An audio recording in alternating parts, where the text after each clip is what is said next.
ungkapan-ungkapan manis, tidak. Tapi beliau suka mengajukan pertanyaan introspeksi diri daripada beliau mengajukan persoalan pernyataan-pernyataan hanya untuk sekedar menghibur diri, saudara. Kenapa? Dengan introspeksi diri orang akan mengetahui apa kesalahan diri. Dengan mengetahui kesalahan diri, maka dia akan terdorong untuk memperbaiki diri. Dengan memperbaiki diri, insya Allah di kemudian hari tidak akan lagi terjadi bencana menimpa mereka, saudara. Maka itu sekali lagi saya garis bawahi Pak Uja, Sayyidina Umar lebih suka mengajak rakyatnya introspeksi diri daripada sekedar menghibur diri. Alhamdulillahi Rabbil Alamin. Sekarang saya mau ajak semua yang hadir di sini, yuk iktidaan bin Nabi wa iktidaan bi ashabin Nabi sallallahu alaihi wasallam. Mari kita pinjam sebentar pertanyaan Sayyidina Umar untuk kita tanya kepada Republik ini. Kita pinjam pertanyaan Sayyidina Umar. Yuk kita tanya kepada negeri kita. Hei Indonesiaku, hei negeriku tercinta, bencana datang bertubi-tubi, silih berganti tiada henti menghantam negeri. Hei Indonesiaku, hei negeriku tercinta, maksiat apa yang kau perbuat, kezaliman macam apa yang ada di kau punya negeri, sehingga bencana datang bertubi-tubi. Tanyakan saudara, tanyakan kepada Republik ini, dan mari kita tanyakan kepada para pejabat kita. Hei para pejabat, maksiat apa yang kalian perbuat sehingga bencana datang menghantam kau punya rakyat? Betul. Tapi jangan lupa tanya juga kepada para kiai kita, tanya juga kepada para ulama kita. Hei para kiai, hei para ulama, maksiat apa yang selama ini kau biarkan? Maksiat apa yang tidak kau cegah? Maksiat apa yang tidak kau tentang? Maksiat apa yang kau diamkan sehingga maksiat itu merajalela ada di mana-mana? Allah murkakan bencana. Tanyakan saudara, dan tanyakan kepada diri kita masing-masing. Maksiat apa yang sudah kita perbuat? Sudahkah selama ini kita menjalankan sholat 5 waktu dengan baik? Sudahkah selama ini kita menjalankan puasa di bulan Ramadan dengan baik? Sudahkah selama ini kita membayar zakat harta kita dengan baik? Sudahkah selama ini kita menunaikan ibadah haji sesuai dengan tuntunan syariat Nabi, saudara? Sudahkah selama ini kita berbakti kepada kedua orang tua kita? Sudahkah selama ini kita menghormati para tetangga kita? Sudahkah selama ini kita jauhkan diri dari segala maksiat? Sudahkah kita menjauhkan diri dari judi, pelacuran, minuman keras, ekstasi, dan segala macam bentuk maksiat? Tanyakan kepada diri masing-masing, saudara. Betul? Tanya dong. Kalau kita banyak melakukan maksiat, pantas musibah datang bertubi-tubi, saudara. Sekarang saya mau tanya kepada yang hadir, jujur, di Indonesia maksiat banyak tidak? Judi, jawab yang kompak, judi. Yang enggak jawab jangan-jangan bandar itu. Ayo saya tanya semua, di Indonesia maksiat banyak tidak? Korupsi, judi, ekstasi, pornografi, porno aksi, pelacuran, aliran sesat. Itulah Indonesia. Kita jujur aja. Betul. Itulah Indonesia. Iya, balak lagi, balak lagi. Ya Allah. Nah sekarang jujur saya mau tanya sama yang hadir. Maksiat apa sih yang nggak ada di Indonesia? Ayo, saya bukan tanya maksiat yang ada, yang nggak ada. Ayo saya tanya, maksiat apa yang nggak ada? Komplit gak? Lengkap gak? Tadi udah disebutin korupsi, judi, ekstasi, betul? Enggak sampai di situ. Ada ngaku nabi lagi. Di Jakarta hijrah ke Sukabumi, ada orang namanya Edi, ngaku nabi, dipanggil Nabi Edi. Nabi Edi. Kita kalau dengar nama nabi, cakep-cakep namanya. Nabi Adam, cakep gak? Enak gak? Nabi Nuh, enak gak? Nabi Isa, enak gak? Nabi Muhammad, enak gak? Nabi Edi.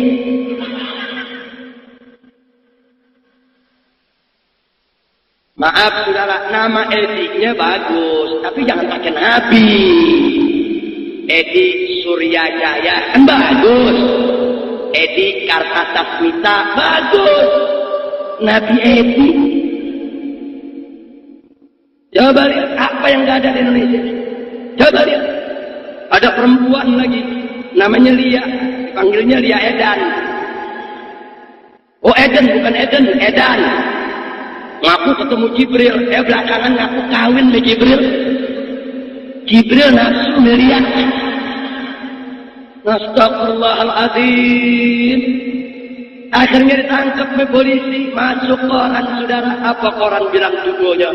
Polisi berhasil menangkap Jibril. Udah, jadi saya tanya di Indonesia maksiat lengkap gak? Lengkap tidak?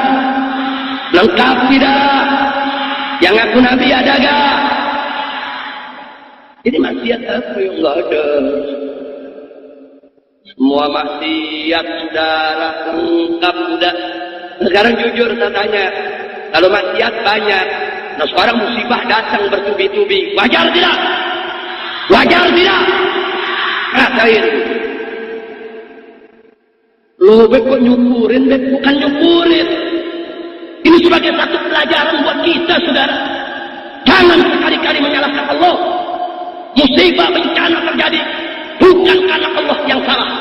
Demi Allah, Allah tidak akan pernah menzalimi hamba-hambanya saudara. Jangankan yang muslim, apalagi yang beriman bertakwa kepada Allah, sampai orang kafir sekalipun tidak akan pernah dizalimi oleh Allah Subhanahu wa taala. Tidak. Kalau nanti di akhirat orang-orang kafir akan dijebloskan oleh Allah ke dalam neraka jahanam, bukan Allah jahat, bukan Allah ganas, bukan Allah kejam, tidak, bukan Allah zalim, tapi mereka dijebloskan karena mereka tidak beriman kepada Allah semasa hidup di dunia. Betul? Jadi jangan coba-coba menyalahkan Allah. Maka itu sekarang saya tanya, di Indonesia banyak musibah, banyak bala, macam-macam bencana. Yang salah Allah atau kita? Allah atau kita? Baik saya tanya, Allah Maha Adil tidak? Siapa yang Maha Adil? Siapa yang Maha Pengasih? Siapa yang Maha Penyayang? Siapa yang Maha Santun? Siapa yang Maha Lembut? Allah. Huwa Rahmanur Rahim. Huwa Latiful Wadud. Tancapkan itu dalam diri kita, saudara. Allah tidak akan pernah menzalimi kita, tapi diri kita sendiri yang menzalimi daripada diri kita masing-masing. Maka itu, sebagaimana sudah kita tegaskan, Allah Maha Adil. Orang yang berbuat jahat, Allah timpakan musibah. Allah adil. Lalu bagaimana kalau akhirnya yang baik ikut terkena? Ya, kalau yang baik ikut terkena tidak usah khawatir. Itu ujian dari Allah untuk membersihkan dirinya dari dosa dan kesalahan, sekaligus untuk mengangkat derajatnya di sisi Allah. Alhamdulillah. Sekarang kita lanjutkan masih soal musibah dan bencana. Suatu hari Pak, suatu hari Ibu, Nabi kita yang tercinta Sayyiduna Muhammad sallallahu alaihi wa alihi wa sahbihi wasallam, beliau pernah pulang dalam keadaan yang gemetar seperti orang yang ketakutan. Kemudian sekujur tubuhnya dibasahi oleh keringat dingin. Keringatnya sebesar-besar biji jagung. Nabi pulang ke rumah, disambut oleh istrinya tercinta yang bernama Sayyidatuna Zainab binti Jahsh radhiyallahu ta'ala anha. Kemudian Zainab menyambut. Zainab kebingungan melihat Nabi dalam keadaan gemetar, ketakutan saudara. Kemudian Sayyidah Zainab radhiyallahu anha mengambil kain pengering, dilapnya keringat kita punya Nabi alaihi salatu wassalam. Begitu Nabi sudah agak tenang, Siti Zainab memberanikan diri untuk bertanya, "Ya Rasulullah, ma yuksibu?" Wahai Rasulullah, apa gerangan yang membuat engkau ketakutan? Ada apa wahai Nabi? Wahai Rasul? Nabi menjawab kepada istri, bagaimana aku tidak takut? Wailul lil Arab min syarrin qad iqtarab. Celaka bagi bangsa Arab, celaka bagi aku punya umat, celaka min syarrin qad iqtarab, dari kejahatan yang sudah semakin mendekat. Ada apa Nabi mengatakan begitu? Nabi menyampaikan kepada sang istri bahwa nanti umatnya akan ditimpa berbagai macam musibah dan malapetaka. Nabi telah diberikan gambaran oleh Allah, khabarul ilahi, tentang apa yang akan menimpa umatnya di masa yang akan datang. Karena itu, karena cintanya Nabi kepada umatnya, beliau sedih, beliau ketakutan kalau bencana-bencana itu nanti tiba menghampiri beliau punya umat. Tapi ada yang menarik, Pak. Ada yang menarik. Sayyidah Zainab radhiyallahu ta'ala anha memang seorang perempuan yang cerdas. Beliau langsung dengan tulus dan polos mengajukan pertanyaan kepada Nabi. Apa bunyi pertanyaannya? Ya Rasulullah, anak kuwa minas salihin. Wahai Rasulullah, apakah kita orang-orang yang baik, yang soleh taat kepada Allah, apakah kita akan binasa dan juga akan terkena bencana? Wa fina shalihun, sedangkan di tengah-tengah kita masih banyak orang yang soleh. Ini pertanyaan cerdas, Pak. Pertanyaan brilian tuh.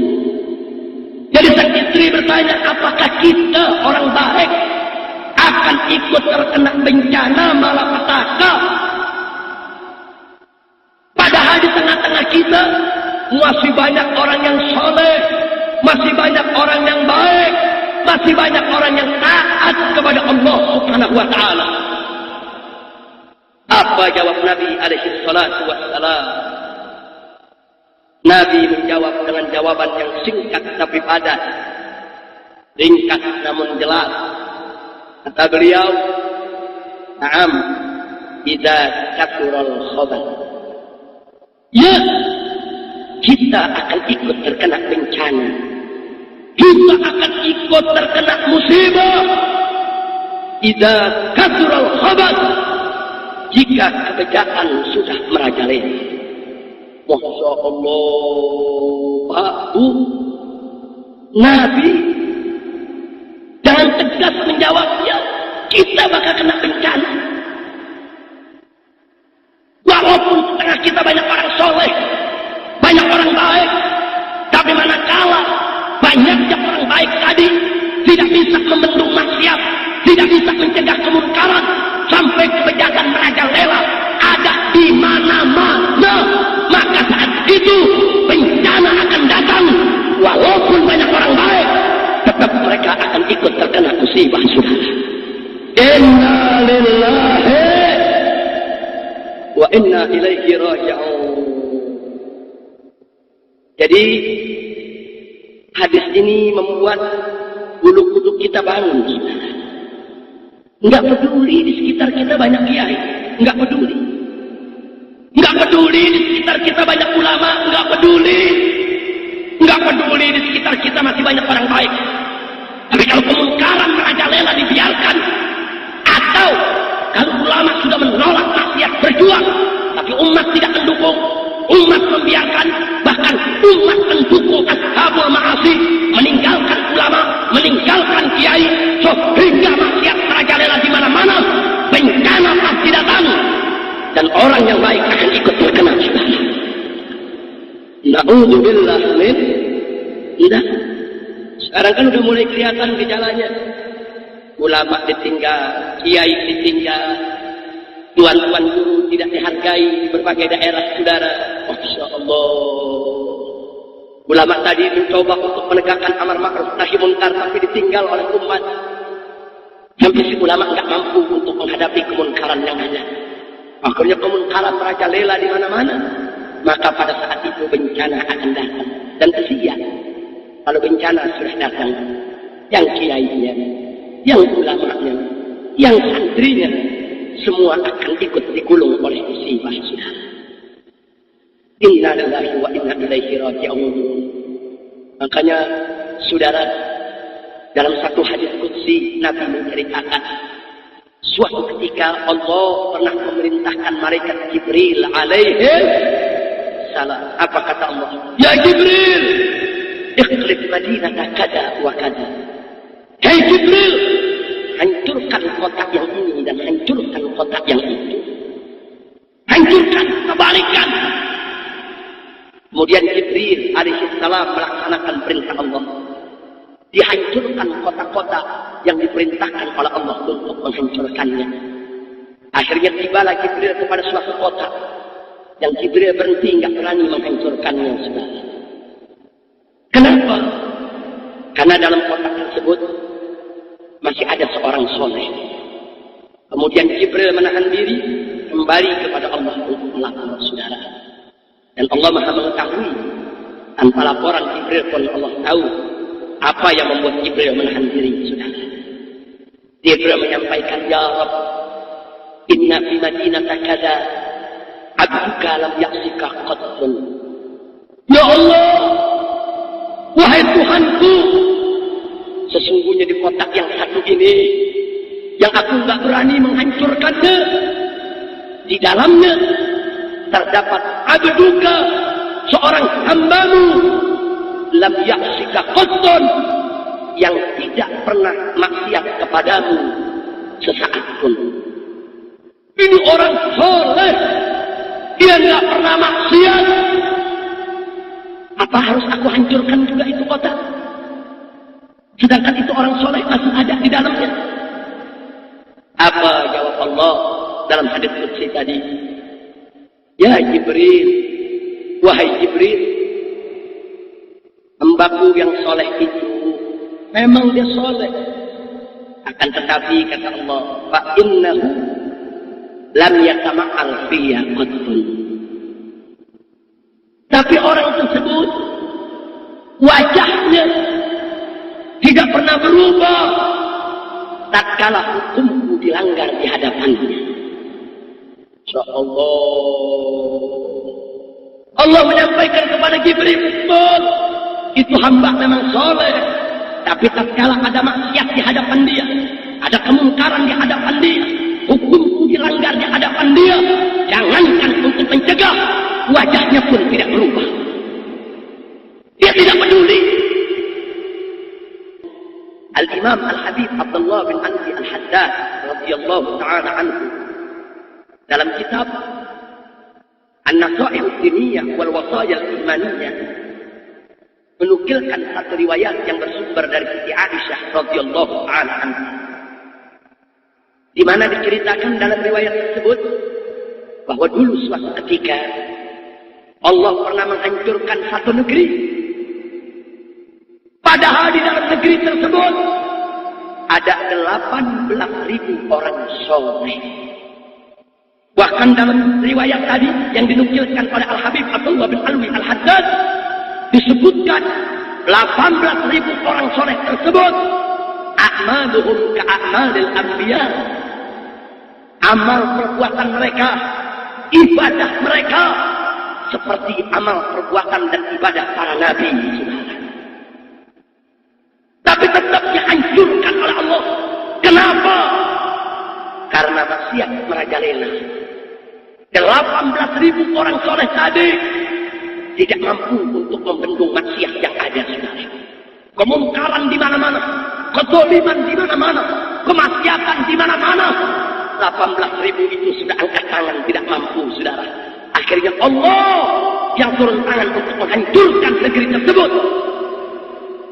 Dan akhirnya 18.000 orang soleh ikut terkena bencana. Saudara, kalau kita buka satu persatu riwayat dalam kitab-kitab Ahlus Sunnah wal Jamaah, cukup sudah dalil buat kita betapa erat hubungan antara musibah dengan maksiat. Maksiat menjadi penyebab, musibah menjadi akibat. Jadi kalau kita tidak mau dapat musibah, stop dulu sebabnya, saudara. Jangan apa, tingkatkan iman takwa kita kepada Allah. Stop segala bentuk maksiat. Jangan ada yang berjudi, jangan ada yang berzina, jangan ada yang menenggak minuman keras, jangan ada yang mengkonsumsi narkoba dan ekstasi. Stop pornografi, stop porno aksi, sikat segala bentuk korupsi, stop segala bentuk maksiat dan kemungkaran. Allahu Akbar. Kalau itu di stop, itu yang merupakan kunci daripada kebahagiaan kita, keselamatan kita dari dunia hingga akhirat, insya Allah. Nah, sekarang kita kembali ke negeri kita. Setelah kita lihat tadi ayat Al-Quran, hadis Nabi, beberapa riwayat, kita kembali ke negeri kita. Ada yang nanya, Habib, kenapa musibah terjadi di Aceh dulu, bukan di Jakarta dulu? Kan Jakarta gudang maksiat. Betul? Betul? Kan Jakarta gudang maksiat. Lah kok Aceh dulu? Aceh kan Serambi Mekah. Aceh Darussalam. Boleh saya jawab? Mau tahu jawabannya? Betul? Saudara, kalau diumpamakan manusia, Aceh itu kiainya, ulamanya. Sedangkan Jakarta itu premannya. Kalau diumpamakan manusia. Kenapa saya katakan begitu? Aceh julukannya Serambi Mekah, Darussalam. Ini bukan sembarangan julukan, saudara. Maaf Pak Buya, kalau saya sebut kepada Anda sendal, terompak, yang ada di benak kita, sendal yang kita pakai di kaki kita, betul? Barang yang tidak seberapa harganya, nggak istimewa. Tapi maaf, kalau saya sebut sendal Nabi, jadi istimewa dia. Jadi istimewa dia. Oh iya. Kalau disebut sendal saja, enggak istimewa. Tapi kalau sudah disebut sendal Nabi, serompa Rasulullah, maka dia akan. Yang ada di benak kita, sendal yang kita pakai di kaki kita. Betul. Barang yang tidak seberapa harganya. Enggak istimewa.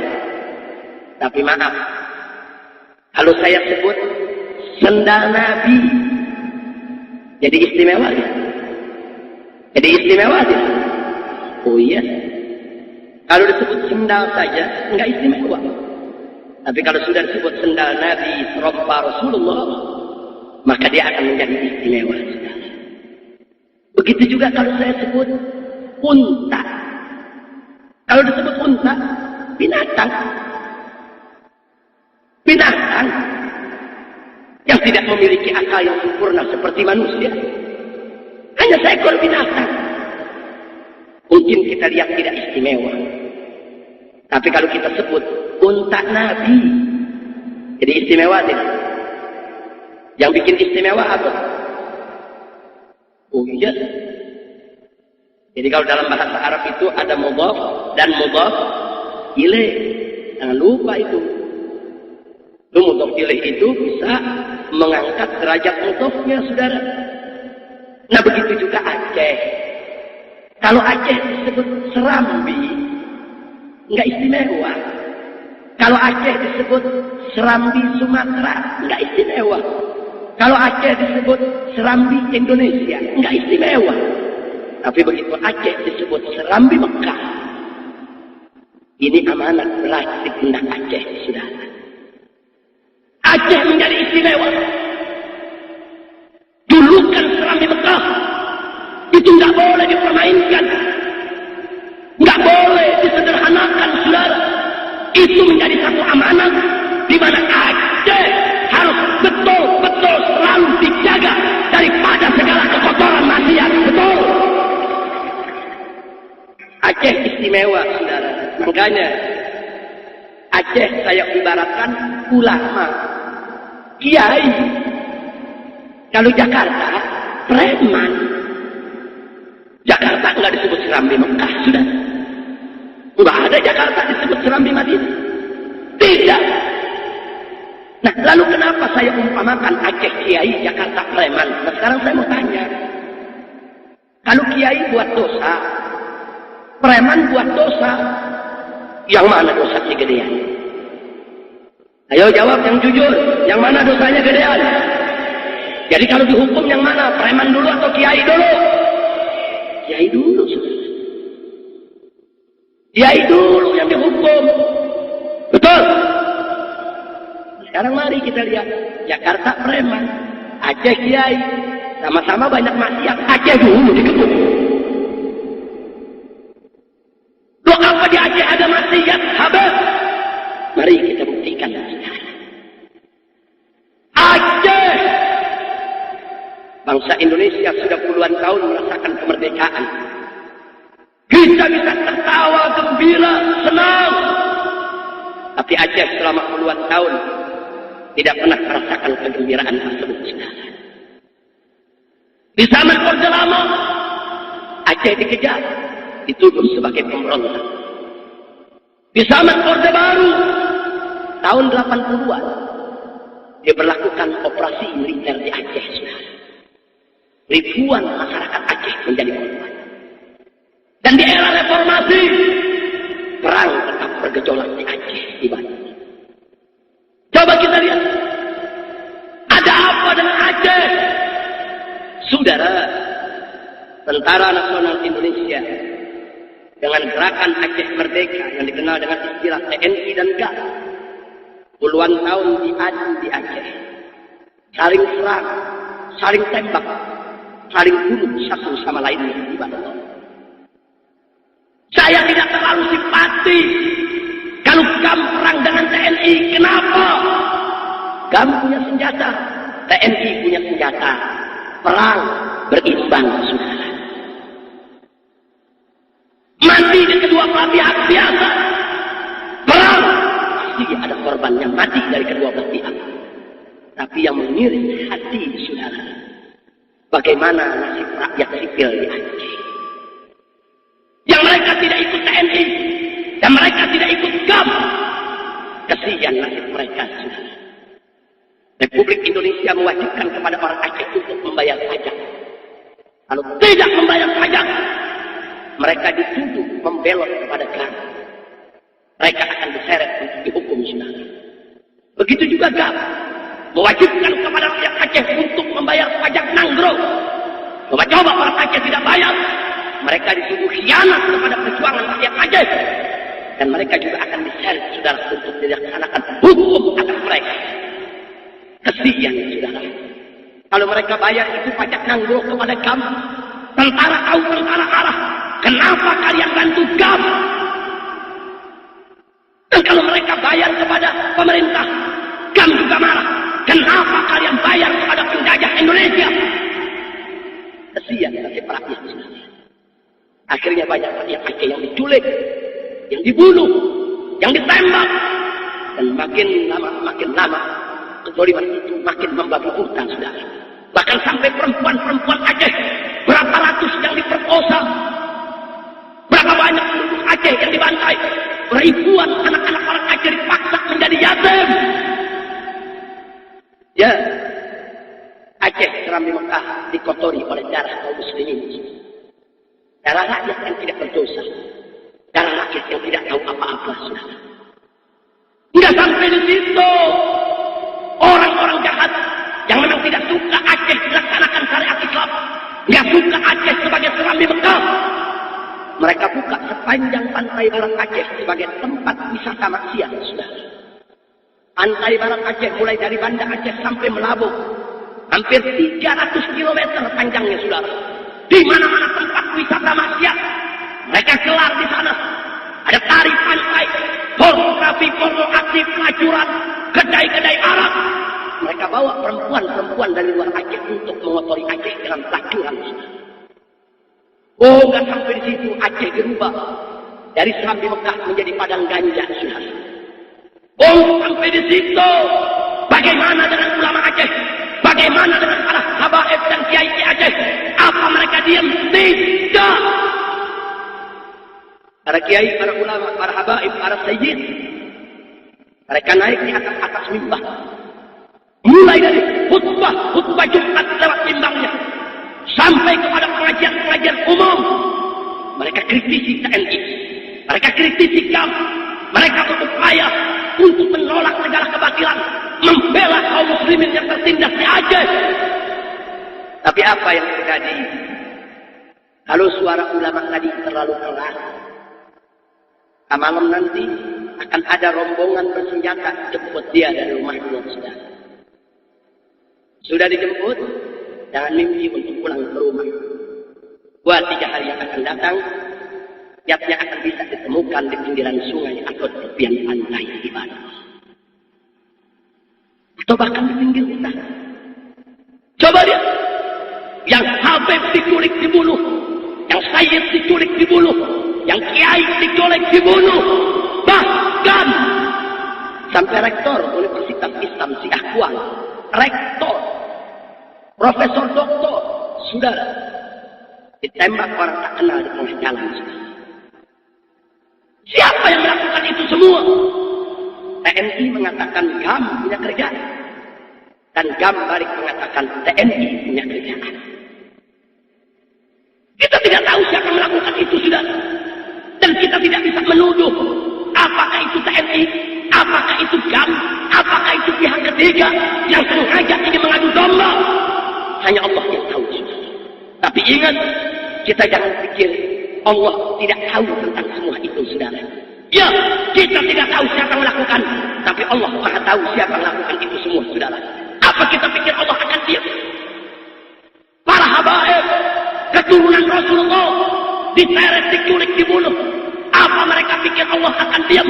Para kiai, para ulama, pimpinan pondok pesantren di Aceh, diseret, diculik, dibunuh. Tidak. Tidak. Dan Allah sudah menyatakan dalam satu hadis qudsi, ibarat man adali waliyan faqad adantu bil harb.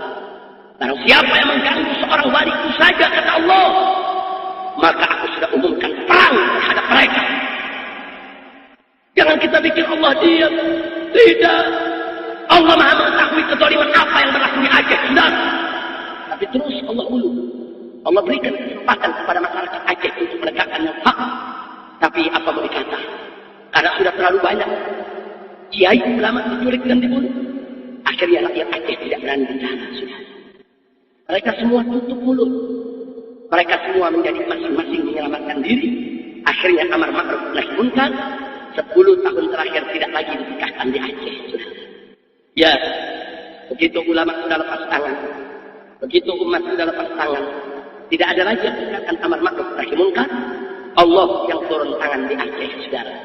Allah kirimkan gelombang tsunami di pantai barat Aceh. Dari Banda Aceh sampai Melabu sepanjang 300 km tepian pantai.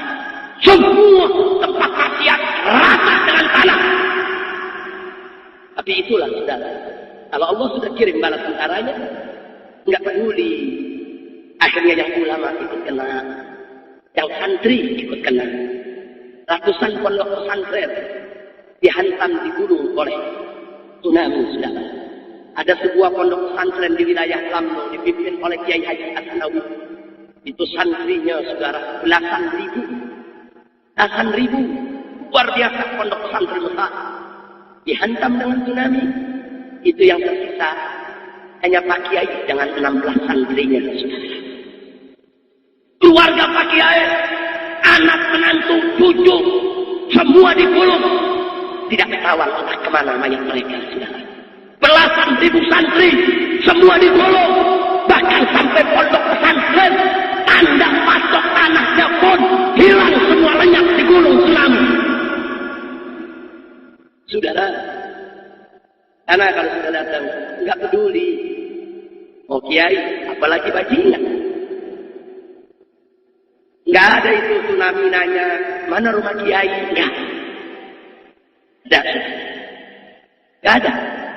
Kalau bencana sudah datang, bencana akan mengenai siapa saja.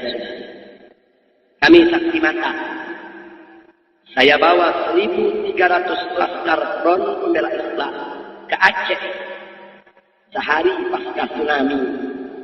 4 bulan pertama kami kerja, saudara. 4 bulan pertama kami kerja, lebih dari 60.000 mayat kami evakuasi. 4 bulan, 60.000 mayat. Dan itu belum selesai. Kami duduk sampai 1 tahun di Aceh. Mayat tiap hari masih bisa kami temukan.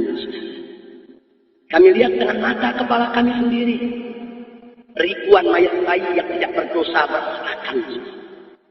Berserakan di jalanan, di selokan, di sawah, di rumput, di sungai, di semak-semak.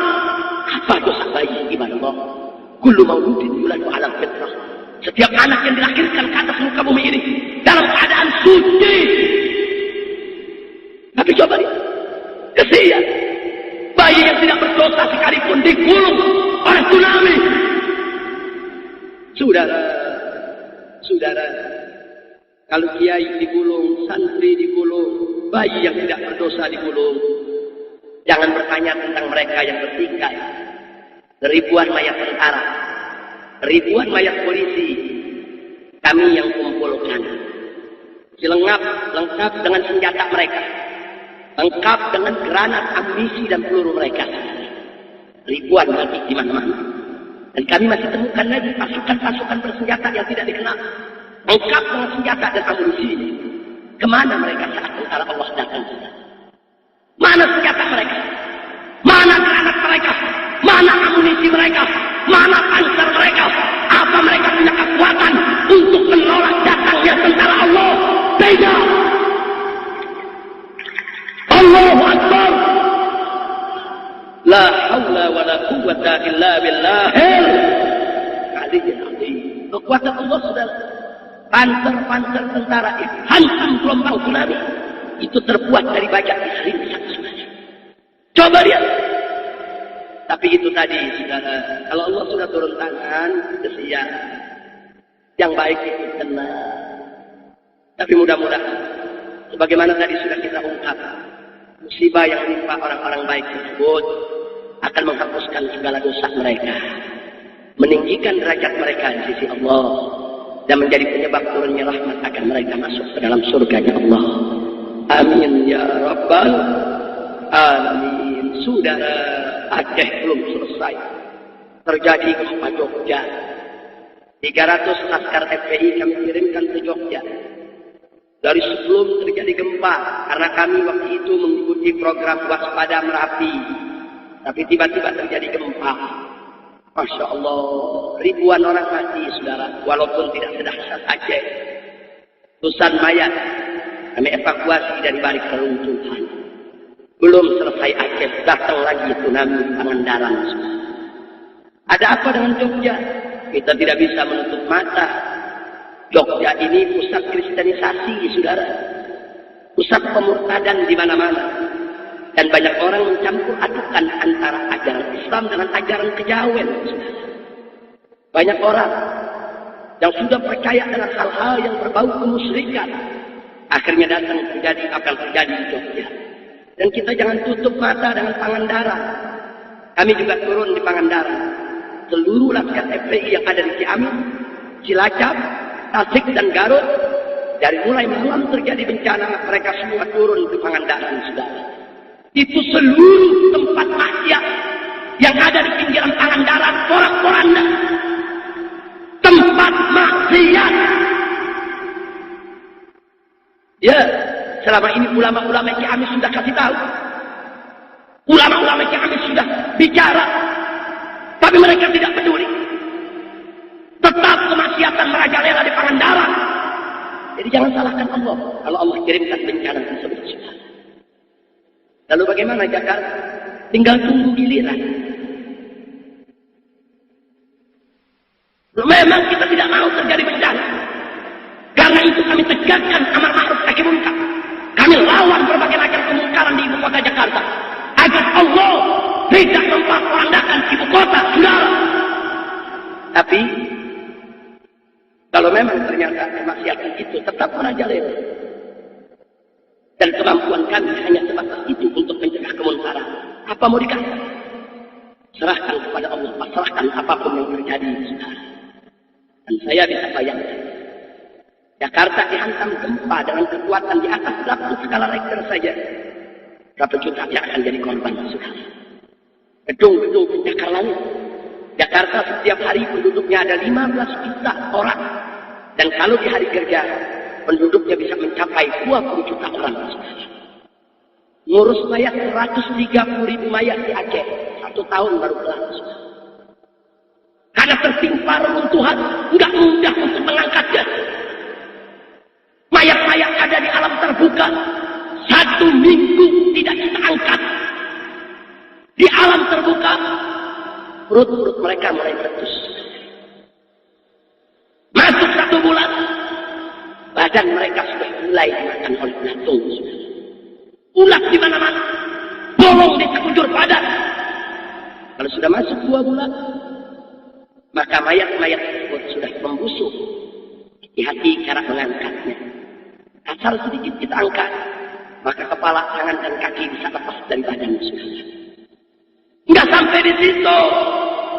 Kami alami sendiri bagaimana relawan-relawan FPI tatkala turun di Aceh berebut dengan anjing-anjing gunung, anjing-anjing hutan yang ingin memangsa dari mayat-mayat yang berserakan. Ya, kita berlomba mana lebih dulu. Kalau anjing-anjing tadi lebih dulu, mereka akan makan sisa-sisa mayat yang ada. Tapi kalau kita yang lebih dulu, maka kita akan segera menyelamatkan jenazahnya untuk kita urus sebagaimana mestinya. Oh, mengerikan, saudara. 130.000 mayat di Aceh. 1 tahun belum selesai. Lalu bagaimana Jakarta? Kalau andai kata Allah berikan malapetaka, jutaan orang mayat kami berserakan. Itulah, saudara, kami nggak mau itu terjadi.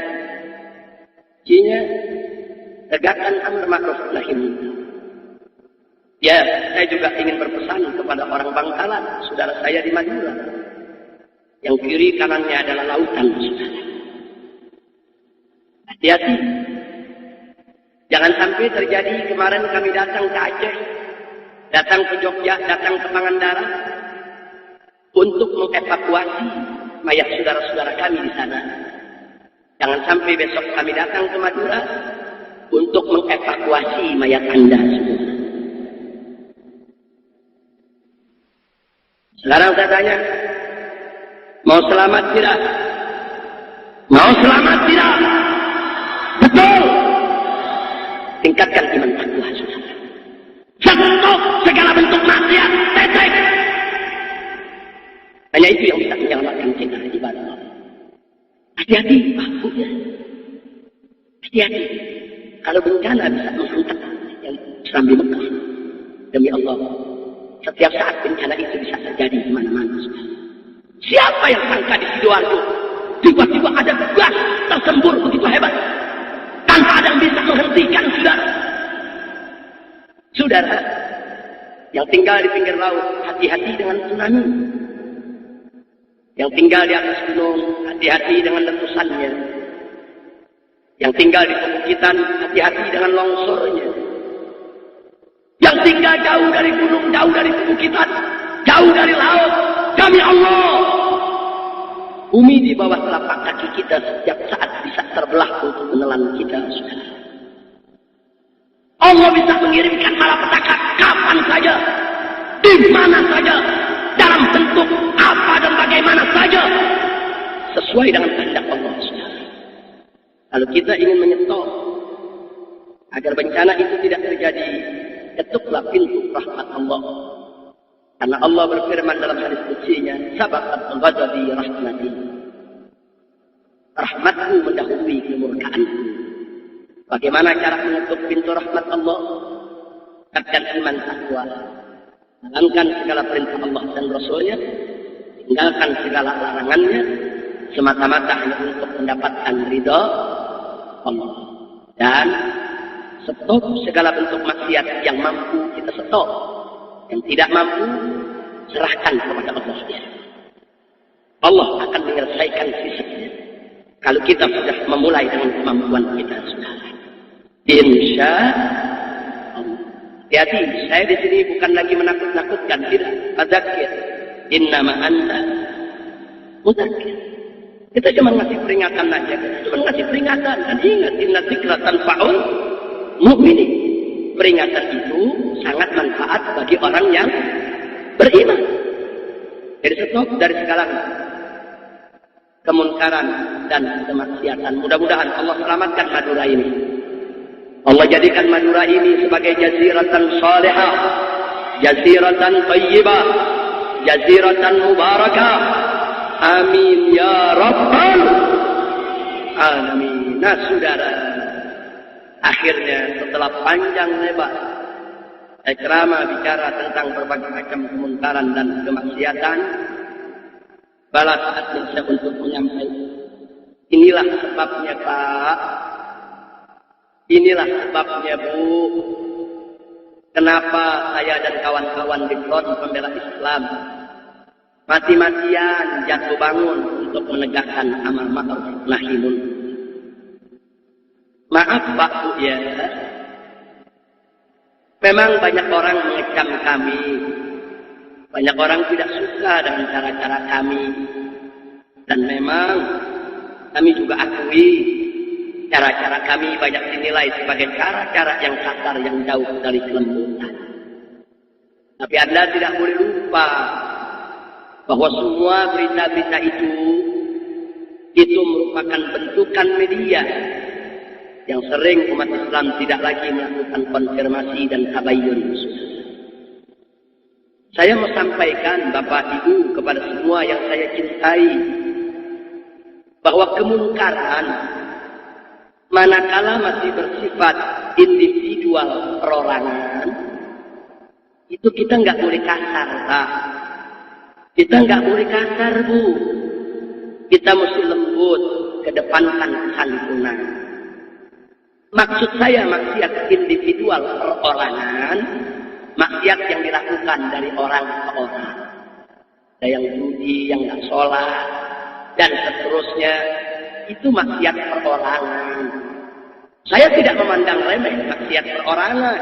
Hanya maksiat perorangan macam ini, sikapilah dengan arif dan bijak. Karenanya Pak, Bu, Front Pembela Islam dari Sabang sampai Merauke itu tidak mengurusi maksiat perorangan dengan cara fisik keras, tidak. Kami mengurusnya tetap dengan cara dakwah. Nah, yang jadi persoalan sekarang, yang macam kedua, maksiat yang dilakukan atau bersifat menjadi maksiat struktural. Maksiat yang dilakukan secara sistematis, terkoordinir. Maksiat yang punya godfather, pimpinan mafia. Maksiat yang punya jaringan, masuk ke eksekutif, masuk ke legislatif, masuk ke yudikatif. Maksiat yang punya preman, punya bodyguard, yang diberikan latihan militer, yang dididik cara menggunakan senjata. Maksiat yang mereka membentuk pasukan, saudara. Untuk apa mereka membentuk pasukan? untuk menteror para pejuang Islam. Mana yang kiai coba-coba menentang maksiat mereka, maka preman-preman ini akan dikirim untuk menteror kiai, untuk menteror pondok pesantren, untuk menteror ustaz. Enggak sampai di situ, saudara. Mereka punya pabrik-pabrik maksiat. Mereka punya industri-industri maksiat yang mereka lindungi dan mencetak uang-uang haram untuk pergerakan mereka. Ini saya sebut maksiat struktural. Ini beda dengan yang barusan. Kalau yang barusan maksiat perorangan. Gak usah keras-keras, nasihati aja dengan tersebut. Tapi yang saya cerita sekarang ini maksiat struktural. Mereka punya orang di kepolisian, mereka punya orang di kejaksaan, mereka punya orang di kehakiman. Kalau anggota mereka tertangkap, maka orang-orang mereka yang akan melepas. Dan ini tidak sembarangan. Anda coba-coba menghadapi mereka, negur mereka, Anda tidak punya kekuatan. Anda bisa dibunuh di tengah jalan. Atau Anda bisa dibuat cacat seumur hidup. Anda jalan, mereka bisa tubruk Anda dengan kendaraan. Kalau tidak mati, cacat seumur hidup.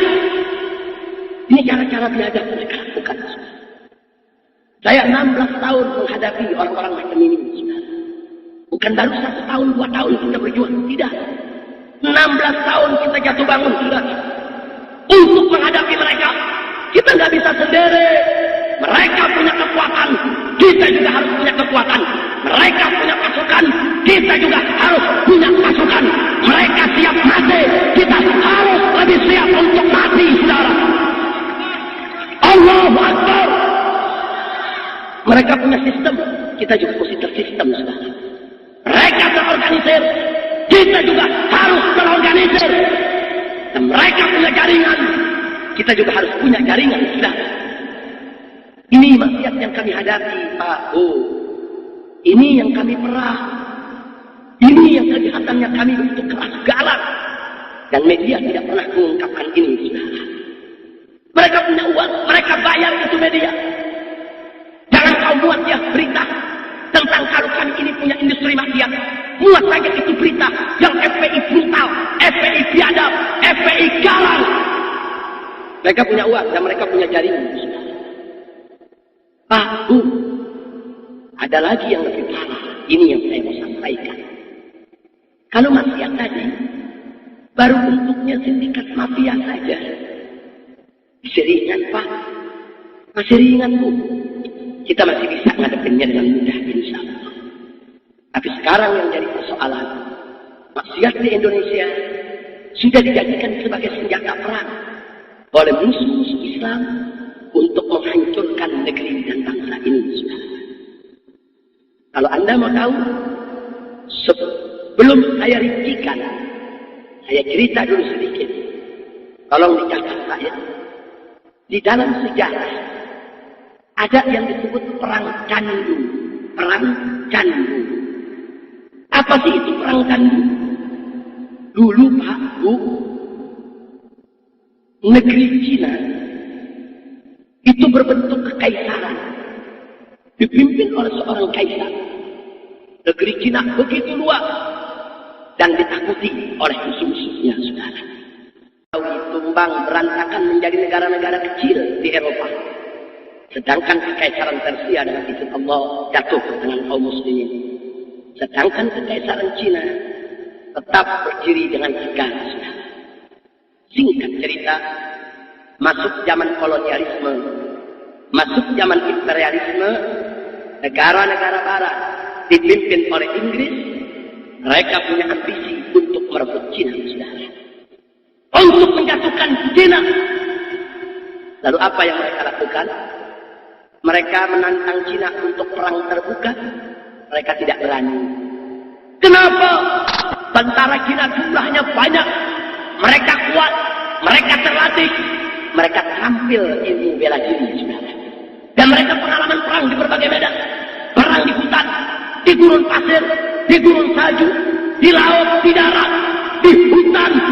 Mereka mampu melakukan itu semua, saudara. Lalu apa yang terjadi? Inggris memakai siasat didekati Cina, dibukalah hubungan dagang. Begitu sudah terjalin, Inggris membuka kantor-kantor dagang di sejumlah kota di Cina, saudara. Setelah itu, Inggris mulai cari mana pejabat yang korup. Pejabat yang korup yang bisa dibeli, saudara. Dicari pejabat istana yang korup, dicari komandan tentara yang korup, itu yang mereka beli. Untuk apa? Untuk melindungi bisnis Inggris di Cina, saudara. Apa sampai di situ? Tidak. Ada misi lain dari Inggris. Apa yang dilakukan? Inggris memasukkan jutaan ton candu ke daratan Cina, saudara. Lewat hubungan dagang. Dan pejabat-pejabat Cina yang korup, tentara-tentara komandannya yang korup, mereka yang melindungi pendistribusian daripada candu di seluruh daratan Cina. Mulailah candu menyebar di Cina. Itu yang namanya candu. Kalau orang sudah ketagihan, itu lebih dahsyat daripada ganja, lebih dahsyat daripada narkotik, lebih dahsyat daripada narkoba. Makanya kalau orang ketagihan disebut kecanduan, saudara. Karena kekuatan candu untuk merangsang orang membuat ketagihan lebih hebat daripada barang haram yang lainnya. Akhirnya disebar itu candu ke seluruh daratan Cina. Dan tolong dicatat Pak Budia, dijual murah oleh Inggris, bukan dijual mahal. Loh, kenapa dijual murah? Supaya anak petani bisa beli, supaya tentara-tentara Cina yang gajinya kecil bisa beli, supaya rakyat jelata bisa beli. Dijual murah. Bahkan untuk komandan-komandan tentara diberikan gratis, saudara. Sebulan, 2 bulan, 1 tahun berlalu. Akhirnya yang ditunggu oleh Inggris tiba, saudara. Lebih dari 50% tentara Cina ketagihan candu di badan Allah. Anda tahu orang kalau sudah ketagihan candu, manakala dia minta candu, candu tidak ada, badannya gemetar, tubuhnya lemas, tenaga hilang. Jangankan untuk perang, angkat senjata mereka tidak mampu. Begitu sudah sedemikian rupa kondisi mereka, candu di stop. Begitu banyak tentara Cina yang sudah depresi akibat candu. Akhirnya Inggris dengan sekutunya datang dengan bala tentara, dia hantam Cina, saudara. Sekali hantam, tentara Cina takluk. Sekali serbu, kota Beijing tumbang.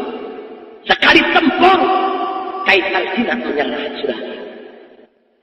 Coba lihat. Ini yang disebut perang candu. Jadi Inggris menjadikan candu sebagai senjata perang, saudara. Saya tanya kepada yang hadir, jujur, licik tidak? Jahat tidak? Sekarang kita tinggalkan Inggris, kita kembali ke negara Republik Indonesia tercinta. Mari kita lihat. Apa kita tidak berpikir bahwa saat ini Indonesia sedang diperlakukan seperti Cina oleh negeri-negeri yang menjadi musuh kita, saudara. Coba kita lihat. Coba kita lihat. Bahkan kita lebih parah, saudara. Bukan hanya candu, ekstasi, minuman keras, narkoba, gerak, pornografi, porno aksi, film-film porno, berbagai macam kemaksiatan dihantamkan ke negeri kita, saudara. Betul? Oh, mau bukti? Mari kita buktikan, Pak. Ya, cukup 2 saja saya buktikan. Yang pertama, peredaran ekstasi. Yang kedua, peredaran pornografi, saudara. Kita mulai dari yang pertama, ibadah Allah. Anda tahu tahun 80-an, Indonesia ini hanya menjadi negara transit untuk narkoba, saudara. Bukan konsumen, transit. Dari 70-an sampai 80-an, narkoba itu datang ke Indonesia cuma numpang lewat. Setelah itu terbang ke negeri lain, saudara. Tapi masuk tahun 80-an sampai 90-an, Indonesia berubah menjadi negara konsumen. Karena mulai banyak pemuda-pemudi kita yang ketagihan narkoba, saudara. Begitu masuk tahun 90-an, apalagi tahun 2000-an, dengan sangat mengejutkan, Indonesia berubah menjadi negara produsen, saudara. Anda tahu 1 tahun yang lalu, 1 tahun yang lalu, saudara, di 3 pabrik ekstasi di wilayah Banten berhasil dibongkar oleh kepolisian Republik Indonesia. Mari satu contoh saja. Pabrik ekstasi yang ada di kota Tangerang. Begitu dibongkar, begitu terungkap, pabrik kecil saudara. Tapi satu harinya mampu mencetak lebih dari 2 juta butir ekstasi saudara. Per hari. Bahkan belakangan yang di Serang, pabriknya begitu besar, alatnya begitu canggih, lebih menyeramkan lagi.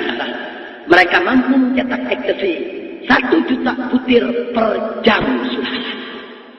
Coba Anda lihat, 1 jam 1 juta butir, lalu 1 hari, 1 minggu, 1 bulan, sekian tahun selama mereka operasi. Dan itu baru 3 pabrik yang dibongkar. Lalu bagaimana dengan pabrik yang belum dibongkar? Yang belum terungkap. Maka itu jangan kaget. Ekstasi dijual murah di masyarakat. Dijual di keteng seperti permen. Kenapa di keteng? Supaya orang miskin bisa beli. Supaya anak petani bisa beli. Supaya tukang becak bisa beli. Supaya orang miskin bisa beli. Ya Allah. Mereka bukan cari duit. Tapi mereka ingin menghancurkan moral kita. Sudah. Pada akhirnya mereka ingin menghancurkan bangsa dan negara kita. Sudah. Tolong dicatat yang di Serang. Pabrik ekstasi yang diungkap ternyata yang punya orang muslim. Dan ternyata anggota yang ditangkap saudara staf-stafnya banyak yang WNA. Ada yang dari Australia, ada yang dari Jerman, ada yang warga Belanda, ada yang warga Italia. Mereka semua ditangkap oleh kepolisian kita, saudara. Orang-orang asing yang punya, orang-orang kafir yang punya. Apalagi tujuan mereka kalau bukan ingin menghancurkan negeri kita. Betul. Ya Allah, ini berat aku ya. Ini yang diurusi sama FPI. Bukan sembarang maksiat. Ini maksiat struktural. Ini maksiat yang menjadi perang besar. Sudah pindah sekarang ke pornografi, saudara. Setiap hari Indonesia saat ini diselundupkan jutaan keping VCD porno masuk ke negeri ini. Jutaan keping. Bahkan saat ini mereka sudah berani untuk memperbanyak VCD porno di dalam Indonesia. Dan mereka jual murah. 1 keping VCD porno di kota Surabaya, apalagi di Jakarta, cuma Rp1.000. Dan sekarang sudah ada DVD. 1 DVD dijual cuma Rp4.000. Anda tahu, kecanggihan DVD, dia mampu menampung 10 film porno sekarang. Cuma Rp4.000, 10 film porno. Dalam 1 disc, berarti 1 film porno, mereka hanya jual Rp400. Kenapa mereka jual murah? Mereka bukan mencari duit. Mereka menghancurkan moral kita. Oh, dengan alasan kecanggihan teknologi. Alat putar VCD. Beberapa tahun yang lalu harganya jutaan, saudara. Tapi sekarang diselundupkan oleh mereka. Diselundupkan jutaan mesin-mesin putar VCD di CD, saudara. Itu bisa kita dapatkan cuma harga Rp25.000, Rp40.000. Coba lihat.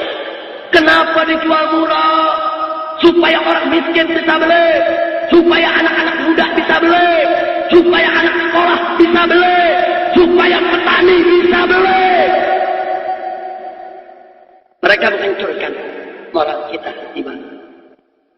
Jadi ini bukan maksiat perorangan, Pak. Bukan. Ini perang. Kita saat ini dibom oleh negara-negara kafir. Tapi kita tidak dibom dengan nuklir. Tidak dibom dengan bom atom. Tidak. Tapi kita dibom dengan bom maksiat. Bom narkoba. Bom ekstasi.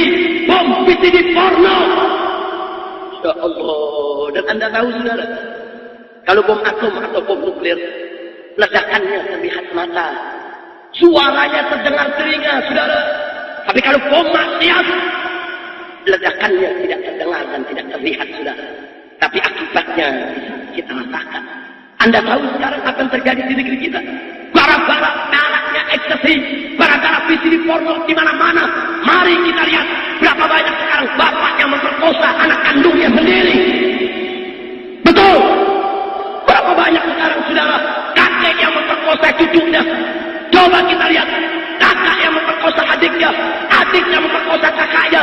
Bahkan baru 6 bulan yang lalu saudara, bagaimana seorang pemuda setelah melihat gambar porno tega dia perkosa ibu kandungnya sendiri. Biadab. Coba kita lihat ibarat ada apa di negeri kita. Memang itu pemuda biadab, itu pemuda durjana, itu pemuda durhaka.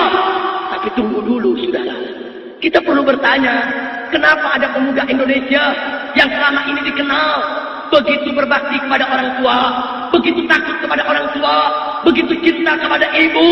Sejelek-jeleknya pemuda Indonesia saudara, mereka sangat menghormati ibu kandung mereka. Tapi kenapa pemuda Indonesia yang selama ini begitu santun, begitu lembut, begitu ramah, begitu baik, tiba-tiba berubah menjadi iblis memperkosa ibunya sendiri? Tanya saudara, ada apa? Si pemuda tadi hanya menjadi korban saudara. Maksiat meledak di rumahnya, maksiat meledak di rumah-rumah kaum muslimin. Dan akhirnya kita lihat berapa banyak orang kita yang sudah rusak ibarat Allah. Anda tahu Pak Bu, jeleknya zaman jahiliyah. Zaman jahiliyah, zaman bejat. Zaman jahiliyah saudara, itu jeleknya zaman.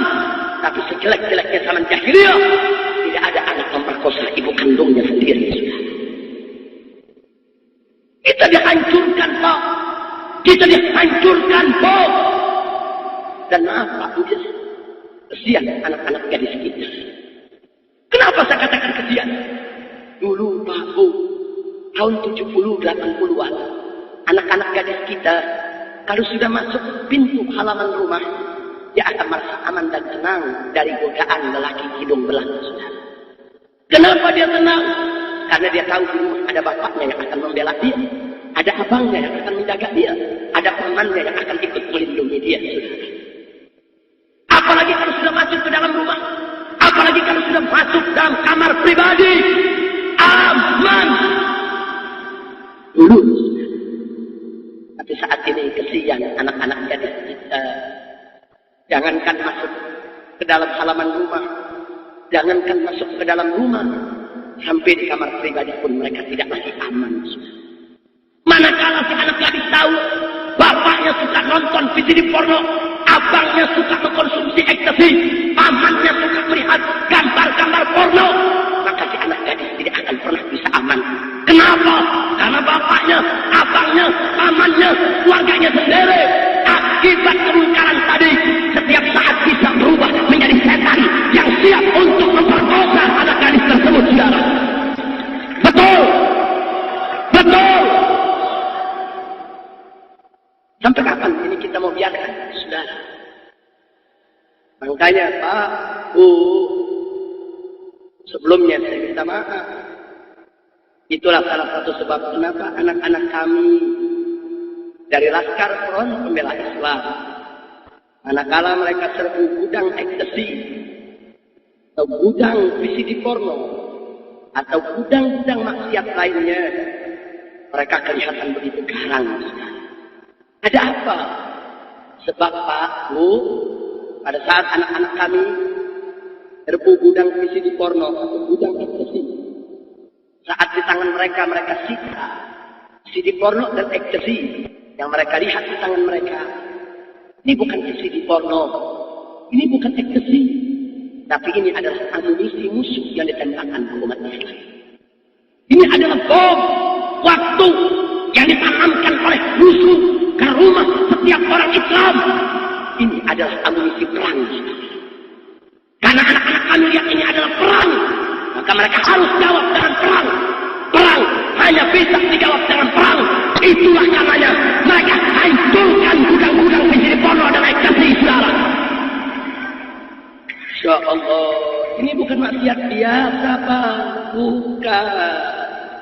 Kalau maksiat perorangan, Itu nggak usah galak-galak, Pak. Sehat dia aja. Tapi kalau maksiat sudah dijadikan sebagai senjata perang, apa kita harus diam? Apa kita hanya harus tersenyum? Dengan alasan kelembutan dan kesantunan, kita biarkan bangsa kita dirusak, anak muda kita dirusak, negeri kita dirusak. Saya mau tanya semua yang hadir di sini, apa kita rela kalau saudara kita dirusak? Rela tidak negeri kita dihancurkan? Rela tidak bangsa kita dibinasakan? Betul. Begitu saya mau tanya, kalau musuh-musuh kita sudah menjadikan maksiat sebagai senjata perang, saya mau tanya kepada umat Islam, apa siap untuk menghadapi mereka? Betul. Siap perang melawan maksiat. Allahu Akbar. Jadi nggak sembarangan, Pak, Bu. Jadi di samping maksiat itu membawa bencana, ternyata maksiat itu juga menjadi siasat perang, saudara. Sampai kapan mesti kita biarkan? Inilah karenanya, Pak, Bu. Sejak 8 tahun yang lalu, semenjak FPI didirikan dan dideklarasikan, kami sudah mundar-mandir menghadap presiden-presiden yang pernah ada di negeri ini. Dari mulai 8 tahun yang lalu, dari Presiden Habibie-nya, kemudian Presiden Gus Durnya, Presiden Megawati-nya, sampai Presiden SBY yang ada saat ini, saudara. Kami mundar-mandir menghadap presiden, kami keluar masuk ke gedung DPR, MPR, kami datang temui Kapolri demi Kapolri, saudara, silih berganti. Kami tanya kepada mereka, sampai kapan pornografi mau dibiarkan? Sampai kapan ekstasi? Sampai kapan VCD porno mau dibiarkan? Sampai kapan? Apa sampai semua ibu diperkosa oleh anaknya?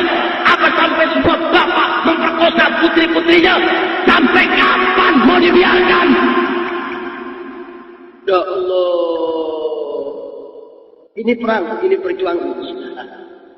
Baru tahun ini mereka mau dengar.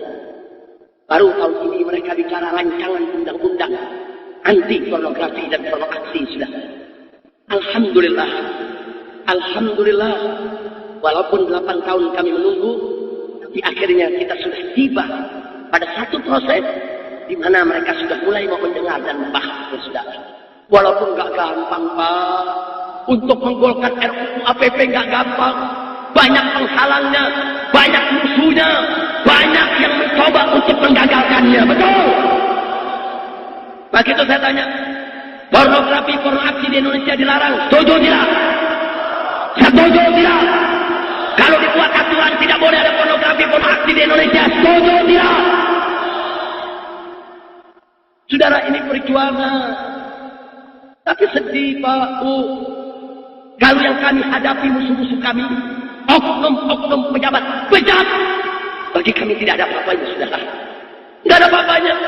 Mafia-mafia yang katanya menakutkan kita siap untuk lawan mereka. Tidak peduli. Ahli maksiat, preman, bodyguard. Semua itu tidak seberapa untuk kita hadapi, saudara. Tapi yang membuat hati ini teriris, yang membuat kita harus menangis, mana ada oknum-oknum yang menamakan diri sebagai kiai ikut menolak daripada RUU anti pornografi, pornoaksi. Sakit, saudara. Kenapa harus kiai yang menolak? Kenapa harus kiai yang membiarkan pornografi, pornoaksi? Kenapa harus kiai yang bela maksiat? Sakit hati ini, saudara. Sedih, sedih, saudara. Kalau oknum pejabat mau bejat, tidak perlu khawatir kita hadir. Mafia-mafia sindikat yang begitu menakutkan, punya preman yang begitu banyak, tidak perlu khawatir kita hadapi, saudara. Tidak. Tapi manakala orang yang disebut ulama, kiai, ustaz, tokoh agama, kemudian berpihak kepada kemungkaran dan kemaksiatan, musibah. Ibadah Allah, ibadah Allah. Tapi kami tidak akan pernah peduli, enggak. Tidak, saudara. Walaupun kita harus menumpahkan darah, basahi bumi pertiwi ini. Demi Allah, amar ma'ruf nahi munkar wajib untuk ditegakkan, saudara. Enggak boleh kita biarkan bangsa ini dimurkai oleh Allah, dan enggak boleh kita biarkan bangsa ini dihancurkan oleh musuh-musuhnya. Betul? Setuju? Oh, ada yang mengatakan, Habib, kalau kita melawan maksiat kan berat. Mereka punya preman, mereka punya bodyguard, Mereka bisa culik kita, mereka bisa bunuh kita, bahkan mereka punya oknum-oknum pejabat yang bejat. Mereka bisa angkat kita, hitam jadi putih, putih bisa jadi hitam. Kita benar disalahkan, kita dijebloskan ke penjara. Itu kan berat, Beb. Saya ingin sampaikan, saudara. Ya. Tapi Anda mesti tahu, saudara. Demi Allah, saudara. Kita ditangkap di penjara, bahkan dibunuh sekalipun, jauh lebih baik daripada kita membiarkan negeri kita dihancurkan, bangsa kita dimusnahkan oleh musuh-musuh Islam. Betul, saudara. Kalau kita melawan preman yang kata menakutkan, demi Allah kita belum tentu kalah, saudara. Kalau kita berhadapan dengan oknum-oknum pejabat-pejabat, walaupun tinggi pangkatnya, jabatannya, belum tentu kita kalah lawan mereka, saudara. Tapi kalau kita sudah menghadapi muka Allah, tentara Allah yang datang, gelombang tsunami, longsor, gempa bumi, aina mafar, kemana kita mau lari? Tidak ada tempat untuk lari bagi kita. Ya Allah, saudara, tak apa-apa kita yang dibunuh. Ya Rabb, kami yang dibunuh, kami di penjara. Tak apa-apa ya Allah.